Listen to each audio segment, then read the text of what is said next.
محبت اب نہیں ہوتی یہاں پر، فقط جذبات مجروح ہو رہے ہیں۔ سب سے پہلے وزن کی غلطی کو دیکھیں گے۔ مجروح لفظ جو ہے، اس میں ہے کو ادا کیے بغیر لفظ پوری طرح سے سمجھ میں نہیں آتا۔ یہاں پہ ہے کو وزن میں شمار نہیں کیا گیا ہے۔ جس لفظ کا آخری حرف ادا کیے بغیر لفظ سمجھ میں آ جاتا ہے اسے ہم حذف کر سکتے ہیں۔ جیسے بعض الفاظ ہیں جن کے آخر میں عین ہے اور اسے ادا کیے بغیر لفظ سمجھ میں آ جاتا ہے۔ شروع کا لفظ ہے، ہم کہتے ہیں شروع کریں جی، میں شروع کر رہا ہوں، تو شروع لفظ پڑھنے سے ہی پورا لفظ سمجھ میں آ جاتا ہے۔ اس کا عین جو ہے وہ ادا نہیں کرنا پڑتا، شروع یوں نہیں کہنا پڑتا، اسے ادا کیے بغیر سمجھ میں آ جاتا ہے۔ تو ہم شروع میں عین کا وزن کو شمار نہیں کرتے۔ لیکن مجروح کو مجروح پڑھنے سے، مجروح، تم نے مجھے مجروح کر دیا، تو مجروح جو ہے یہ پوری طرح سے سمجھ میں نہیں آتا کہ کیا کہا جا رہا ہے۔ تو اس میں ہے کو ادا کریں گے، مجروح لفظ پورا ادا کریں گے تو ہی سمجھ میں آئے گا۔ اس لیے اس کی ہے کو وزن سے نہیں نکال سکتے، تو ہمیں اس کی جگہ بدلنی ہوگی۔ ہم کہہ سکتے ہیں فقط مجروح جذبے ہو رہے ہیں۔ جذبات کو جذبے سے بدل کے ایک ہیجے کی گنجائش ہم نے پیدا کر لی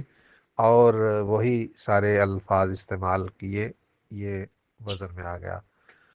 پہلے مصرے کو دیکھتے ہیں۔ محبت اب نہیں ہوتی یہاں پر، کہاں پر؟ زمانے میں، جہان میں، دنیا میں، کچھ اس طریقے سے اگر ہو جائے تو یہ اس سے بہتر ہو جاتا ہے۔ یہاں پر عام طور پہ بھرتی کا محسوس ہوتا ہے، اور ہم لاتے بھی اسی صورت میں ہے جب کوئی اور لفظ وہاں وزن پورا کرنے کے لیے نہ مل رہا ہو۔ تو یہاں پر اس لیے بہتر ہے، یہاں پر کی جگہ جہاں پر بہتر ہے کسی حد تک، ٹھیک ہے۔ محبت اب نہیں ہوتی جہاں میں، جہاں پر نہیں، جہاں میں۔ تو یہ بھی اگرچہ بعض اوقات بھرتی کا محسوس ہوتا ہے کہ ہمیں کسی اور طریقے سے، پرکشش طریقے سے مصرے کو کہنا چاہیے، لیکن پھر بھی یہ یہاں پر کی نسبت جہاں میں بہتر ہے۔ یہاں پر سے پھر بھی سوال رہتا ہے کہاں پر کی بات ہو رہی ہے، یا تو کسی مخصوص مقام کا ذکر پہلے گزر چکا ہو تو پھر ہم کہیں یہاں پر یہ ہو رہا ہے، کسی کی محفل کا ذکر ہو، کسی محبوب کی محفل کا، ساقی کی محفل کا ذکر ہو، تو ہم کہتے ہیں یہاں پہ محبت نہیں ملتی ہے۔ یا بازار حسن کا ذکر ہو، یا کوچہ جانا کا ذکر، کچھ بھی ہو، تو ہم یہاں کا اشارہ اس کی طرف کر سکتے ہیں، ورنہ ہمیں جہاں میں یا زمانے میں یا دنیا میں، ٹھیک ہے، ہمیں کچھ اس طرح کا لفظ کہنا چاہیے۔ محبت اب نہیں ہوتی جہاں میں،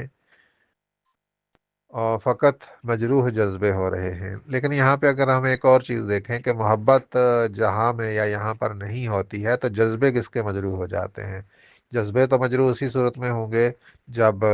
کسی کو محبت ہوگی، محبت کرنے والے کا ہی جذبہ مجروح ہوتا ہے۔ تو جب ہم سب سے محبت کا انکار کریں گے تو پھر جذبہ کس کا مجروح ہو گیا؟ تو کسی کو تو محبت ہوتی ہوگی، اور پھر محبت کا صلہ یا محبت کا بدلہ محبت سے نہ ملا ہو اور اس کا جذبہ مجروح ہو گیا ہو، تو یہ اس طرح تو ہو سکتا ہے۔ لیکن کسی نے محبت ہی نہ کی ہو تو پھر اس کے جذبات کیسے مجروح ہو گئے؟ تو یہ چیز ہمیں دیکھنی ہوگی۔ اگر ہم کہتے ہیں محبت کا صلہ ملتا نہیں ہے، فقط مجروح جذبے ہو رہے ہیں، تو کسی حد تک بہتر ہو جاتا ہے کہ ہم کہتے ہیں کہ محبت کا صلہ نہیں ملتا، مطلب محبت کرنے والا کوئی موجود ہوتا ہے لیکن اسے صلہ نہیں ملتا۔ تو اب اس کا جذبہ مجروح ہونا ہماری سمجھ میں آتا ہے کہ اس نے تو محبت کی لیکن اسے محبت کا صلہ محبت سے نہیں ملا، تو اس کے جذبات مجروح ہوئے۔ لیکن محبت اب ہوتی ہی نہیں ہے، کوئی کرتا ہی نہیں ہے، تو جذبے اس کے ظاہر ہے کسی کے بھی مجروح نہیں ہوں گے، کہ جذبے تو اسی صورت میں مجروح ہوں گے جب اسے ویسا بدلہ نہیں ملے گا، ویسا جواب نہیں ملے گا۔ محبت کا جواب جو ہے وہ جذبات سے کھیل کر کوئی دے گا تو پھر اس کے جذبات مجروح ہوں گے، ٹھیک ہے۔ تو میرے خیال میں یہ اس طرح سے بہتر ہو جائے گا۔ محبت کا صلہ ملتا نہیں ہے، فقط مجروح جذبے ہو رہے ہیں۔ یہ بچپن سے سنا ہے ہر کسی نے، وہی کاٹیں گے جو ہم بو رہے ہیں۔ یہ بچپن سے سنا ہے ہر کسی نے، بچپن سے سنتے آئے ہیں کہیں تو اچھا لگتا ہے، یا پھر بچپن میں سنا تھا کہیں تو اچھا لگتا ہے، سے جو ہے اس کے بعد پھر تسلسل لانا بہتر ہوتا ہے۔ بچپن سے سنتے آ رہے ہیں، یہ بچپن ہی سے سنتے آ رہے ہیں یوں کر سکتے ہیں، یا پھر بزرگوں سے بزرگوں سے یہ سنتے آ رہے ہیں، لیکن رہے ہیں نہیں لا سکتے ہم آخر میں، کیونکہ یہ ہماری ردیف بھی ہے، تو پہلے مصرے کے آخر میں لائیں گے تو قابل ردیفین ہو جائے گا۔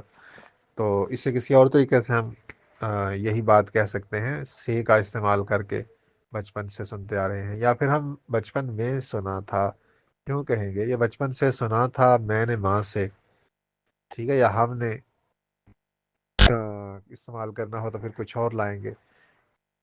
وہی کاٹیں گے جو ہم بو رہے ہیں۔ آ،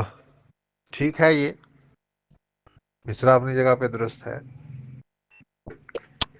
لیکن یہ شعر جو ہے اس میں مضمون نہیں ہے، صرف ایک خبر ہے کہ ہم نے بچپن میں یہ بات سنی تھی، ٹھیک ہے، یا یہ بچپن سے ہم سن رہے ہیں، لیکن اس کا مفہوم کیا ہے، اس میں مضمون کیا ہے، شعر کیا ہے، یہ کہیں نہیں ہے، شعر مضمون اس میں کہیں نہیں ہے، صرف ایک اطلاع ہے۔ اگر آپ نے اسے مقطع بنایا ہے اوپر والے شعر کے ساتھ ملا کے،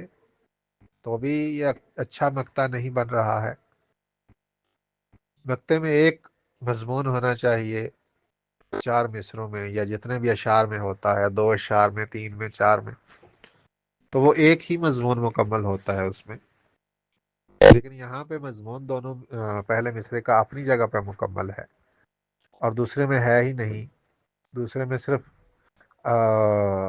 اس کا تسلسل کہہ سکتے ہیں، پہلے شعر کا